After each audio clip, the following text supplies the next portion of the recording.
特朗普上台，俄乌双方加速获得筹码，库尔斯克正在酝酿战事，甚至可能是俄乌之间的一场决战。与此同时呢，有媒体报道，乌克兰在被俘虏朝鲜士兵之后，除了获得惊人内幕以外，还获得了一份绝密文件。在这份文件中，明确记录了在库尔斯克作战的朝鲜部队番号与规模，同时还有关于指挥体系与战术打法的情报。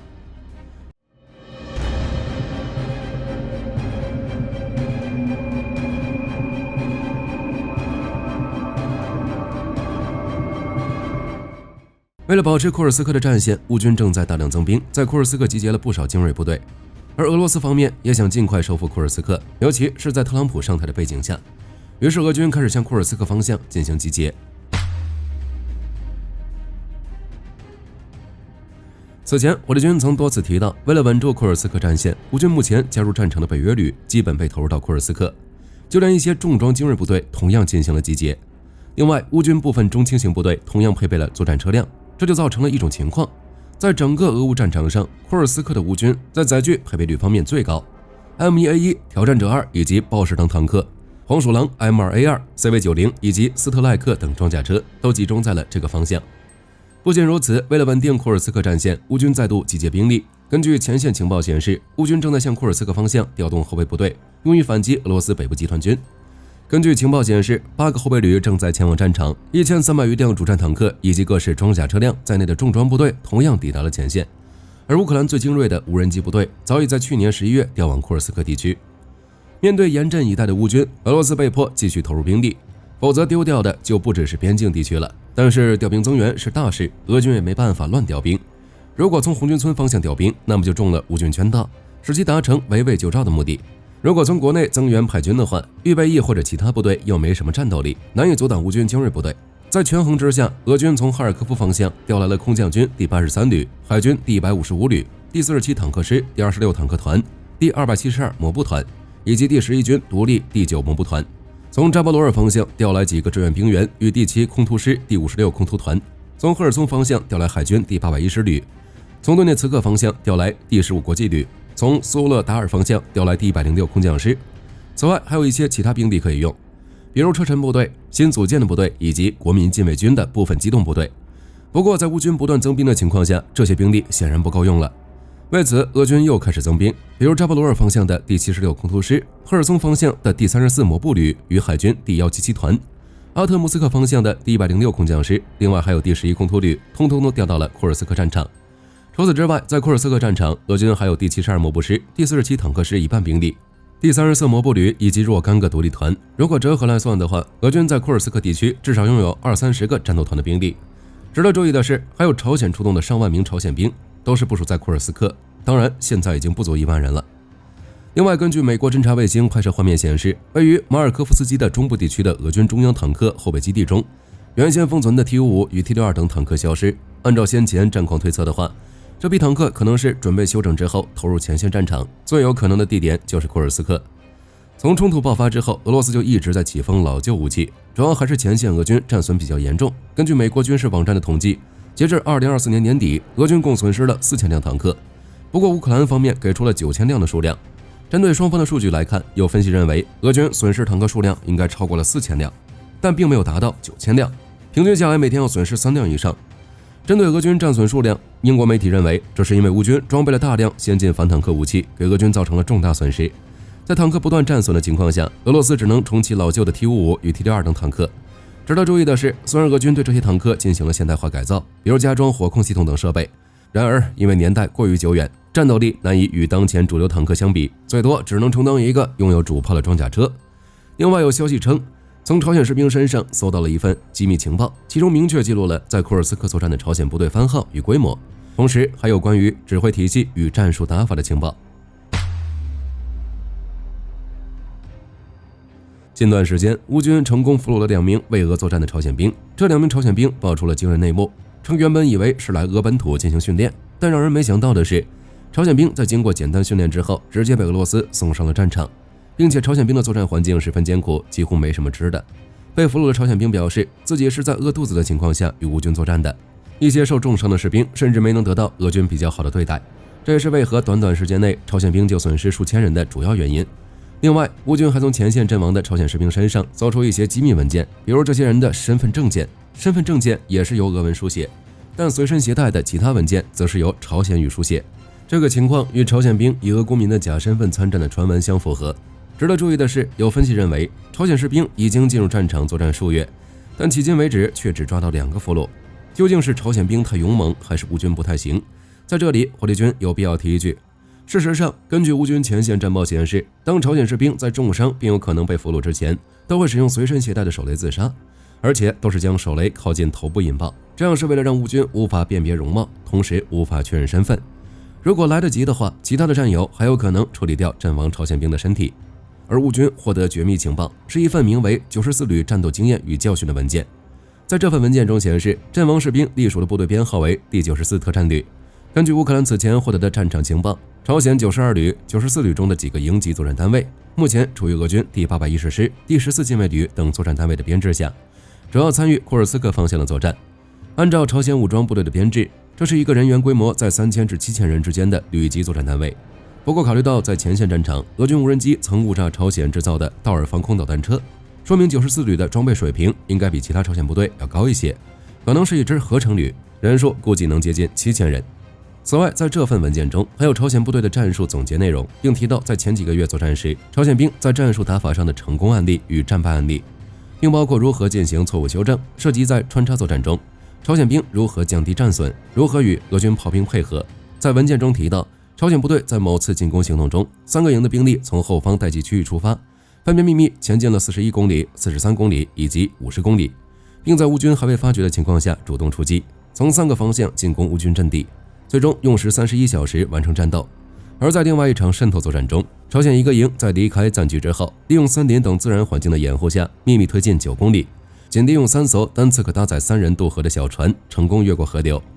从这份文件中可以了解到，此次为俄军作战的朝鲜部队应该是朝鲜武装力量中精通渗透、突击作战的部队，作战素质超过俄罗斯临时招募的后备兵力。另外，在文件中还显示，朝鲜部队在作战中需要根据情况迅速做出决断。如果最高指挥官无法履行职责时，其他指挥官要快速接受指挥，确保作战不间断进行。当时在文件中还说明了朝鲜部队在库尔斯克战场所遇到的困境。乌军特种作战部队表示，在库尔斯克地区参战的朝鲜士兵不适应先进的武器装备，所以在面对乌军无人机时损失惨重。为了应对乌军的无人机战术，朝鲜兵甚至需要组成3人的作战小组，其中1人吸引无人机，另外2人射击无人机。其中引诱无人机的人保持7米距离，负责射击的人需要保持10米到12米的距离。另外，在面对乌军炮火袭击时，朝鲜兵在进入射击区域后进行分散隐蔽，一旦遭遇射击，就会立即分开小组离开射击区，然后在约定地点重新集结。另一种方式就是隐藏在炮弹形成的炮坑中，因为朝鲜兵认为乌军火炮不会射击同一个位置。乌克兰武装部队特种作战司令部表示，目前尚不清楚这是朝鲜部队自己的独特战术，还是俄罗斯对其进行了这样的训练。但毫无疑问的是，作为诱饵的朝鲜士兵在这片战场上的生存率非常低。然而尽管如此，在2025年，朝鲜依旧会向俄罗斯继续出兵。另外，普京在给朝鲜高层的新年致辞中也表示，希望能继续与朝鲜合作。不过，俄罗斯的处境并不乐观。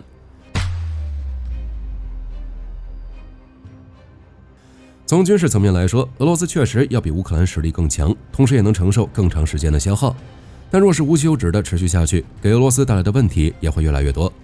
如今，俄乌战火已经燃烧到俄本土，甚至有种将主战场放在库尔斯克的感觉。俄罗斯民众距离战争越来越近。虽然在冲突爆发之后，即便遭受接连制裁之后，俄罗斯经济呈现出一种上升趋势，但随着战事的发展，俄罗斯的经济增速已经放缓。通过战争带动俄本土，然后再拉动经济的红利正在逐渐消退。再加上许多欧洲国家已经叫停从俄罗斯进口石油、天然气等资源，这给俄罗斯造成了非常大的损失。冲突若持续下去，俄罗斯的经济状况将愈发严重。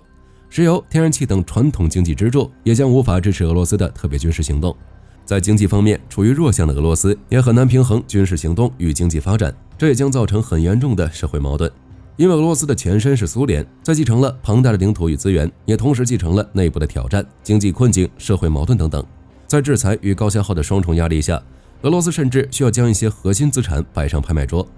在2023年，俄罗斯国防开支比2022年增加了40%以上，快要达到 GDP 的5%。这就意味着在其他领域紧缩的情况下，国防开支已经成为俄罗斯政府最重要的负担。但战争本身就是一个无底洞，坦克、导弹、无人机、炮弹以及其他军事资源都在逐渐蚕食俄罗斯每年的国家预算。大规模的动员行动也导致俄罗斯劳动力短缺。若是冲突长期化，俄罗斯可能将不得不抛售一些核心资产。相对来说，乌克兰的处境同样也不好过，尤其是特朗普入驻白宫的背景下，所以火力军有理由相信，双方可能在这个特殊的时期，在库尔斯克进行决战。毕竟手握更多筹码，就可以在接下来可能发生的谈判中占据更多的主动性，同时为自己的国家争取更多的权益。你们觉得呢？综合防务新闻和战区的报道，1月13日，美国空军部长肯达尔在发表的2050年的空军部愿景中表示，美国空军在特朗普政府接手后，可能会选择开发一款更具成本效益的 F-35后继机型，来取代目前昂贵的 NGAD 第6代战机计划，以此来继续维持空中优势。他指出，美国空军虽然计划用 NGAD 取代 F-2猛禽战机，但 NGAD 成本实在太高了，其系统研发预算就超过200亿美元，约为 F-35成本的3倍。肯达尔担心 NGAD 会因预算不足导致采购数量大幅减少，因此他决定将 NGAD 计划暂缓，改由特朗普政府决定是否推进，同时提议重新评估其他选项，其中包括开发一款具备多用途及无人机直管能力的 F-35后继机型，或是强化远程打击能力，如远程巡航导弹等，不仅现实可行，也比 NGAD 更具经济效益。至于对包括马克思在内主张放弃发展后续有人战机，转而专注无人机的提议，肯达尔认为时机未成熟。在他的规划中，未来25年，美国空军应该以发展无人僚机、太空军、导弹早期预警以及突破防区作战为主。他在2050年的空军报告中强调，虽然美国空军和太空部队的基本任务不变，但需要全面转型以应对未来挑战，其中美国空军必须优先构建3位一体核打击能力，需要采购和维持哨兵洲际导弹 B-21的数量，同时加速发展美国空军的远距打击和突防打击能力，其中包括 NGAD 无人僚机以及新一代空中加油机等系统。最后，在太空军方面，肯达尔认为在2050年前将大幅扩张，他预测目前约1万名的太空部队规模将增至数倍，以应对来自未来的挑战。他指出，美国太空军需建构更强大的太空领域感知、侦察、目标标定、战损评估以及更多的反太空能力，如发展在轨道上的动能武器、发展弹道导弹、高超音速导弹以及提高空域观察的自动化程度等。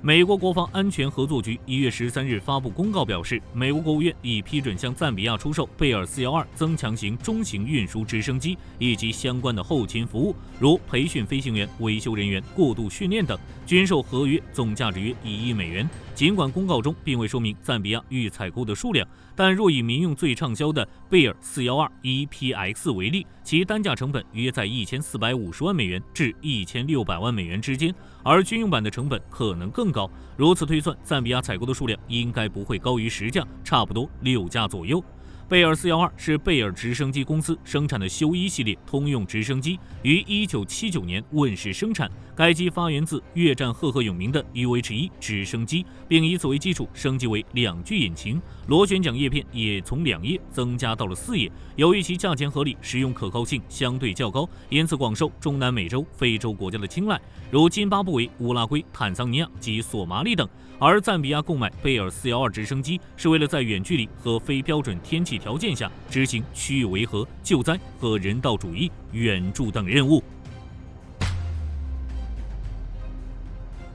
自由时报援引土耳其航天工业的报道称，其开发的安卡3攻击型隐身无人机日前在实地飞行测试中成功执行内置弹仓的武器投放测试，搭配自制的拖轮炸弹，顺利命中地面标靶，完成了该无人机首度完成内置弹仓的武器分离测试。据公开资料显示，安卡3无人机采用无垂尾的三角翼构型，外观和美国的 X-47B、俄罗斯的 S-70类似，性能全面超越了以往各种型号的安卡系列机型。其最大升限4万尺，最大速度0.7马赫，最大起飞重量7吨，最大有效载荷1.2吨，可持续滞空飞行10小时。可自主完成起降程序。其在2023年12月底首飞后，至今仍在持续接受飞行测试。武器方面，其拥有2个内置弹仓，可以携带多种弹药，如美制马克82炸弹、SDB 小直径炸弹，以及射程最少270公里的防区外导弹等。而本次测试投放的拖轮炸弹是由该国另一国防企业阿瑟桑自制的精准导引炸弹。去年4月份，土耳其曾安排 F-16发射了4枚该炸弹，准确命中了30公里外的4个不同目标。此外，在不考虑隐身的情况下，安卡3也能采用外部挂弹方式。总体来说，安卡3的多用途作战能力很强，不仅能实现与 TFX 战机的协同作战，也能进行自主作战，弥补了传统战机数量不足的烦恼。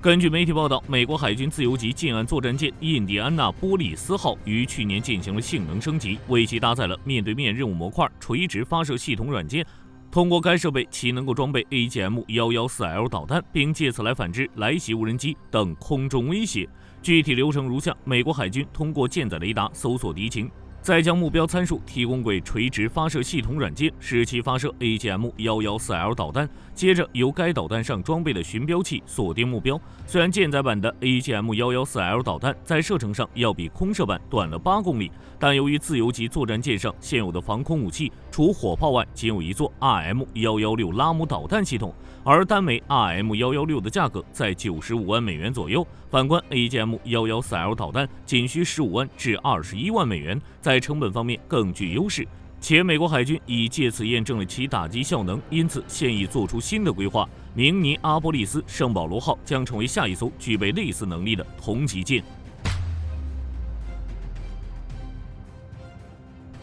据美国防务新闻报道，美国陆军正积极寻求一种可从中高空平台发射的无人机系统，用于执行情监侦任务。美国陆军固定翼飞机项目办公室下属的特殊电子任务飞机产品处，目前已在政府的商业机会网站发布信息征询书，计划在2026年展示此类无人机的作战能力。而该类无人机系统被称为发射效应。据悉，发射效应无人机将被整合到行政专机等级的飞机的挂载点上。而这些母机由于要在平均海平面 1.25 万米以上的高度飞行，并能以超过400节的速度飞行超过7小时，因此发射效应无人机及其传感器需要能在零下65摄氏度的低温环境中长时间运作。发射效应脱胎于空射效应计划，是将原本由空中平台发射的小型无人机拓展至地面平台，甚至单兵发射。发射效应无人机的开发象征着美国陆军航空计划的新方向。美国陆军更是已将无人机和更广义的发射效应平台视为与敌人接触时的先锋部队。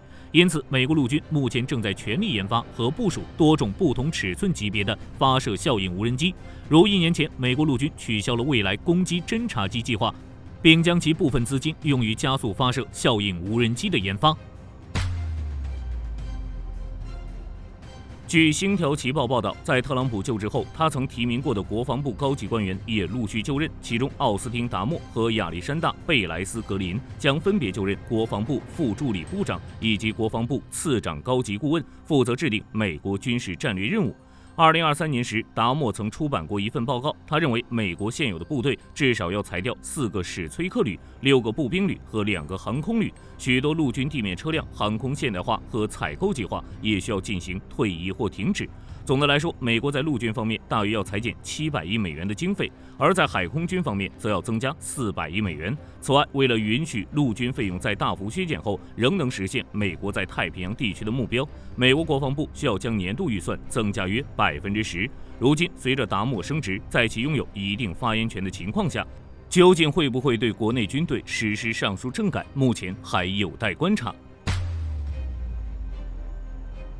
据路透社报道，由于伊朗政府担心特朗普可能会在任期内允许以色列袭击伊朗核设施，并进一步加强美国对伊朗石油产业的制裁，伊朗副总统穆罕默德·贾瓦德·扎里夫于近日再次公开重申，伊朗从未寻求制造核武器，希望特朗普能够理性与伊朗建交。此外，据伊朗外交部发言人巴加埃表示，伊朗的最新立场是愿意就解除制裁并消除其他各方对伊朗核计划的担忧，可进行基于尊严和荣誉的谈判。好了，以上就是本期影片的全部内容。你们觉得库尔斯克地区会不会成为俄乌下一次决战的战场？面对未来国际环境的不确定性，俄乌双方又会做出什么样的选择？欢迎在评论区讨论一下。我是火力军，下期影片再见。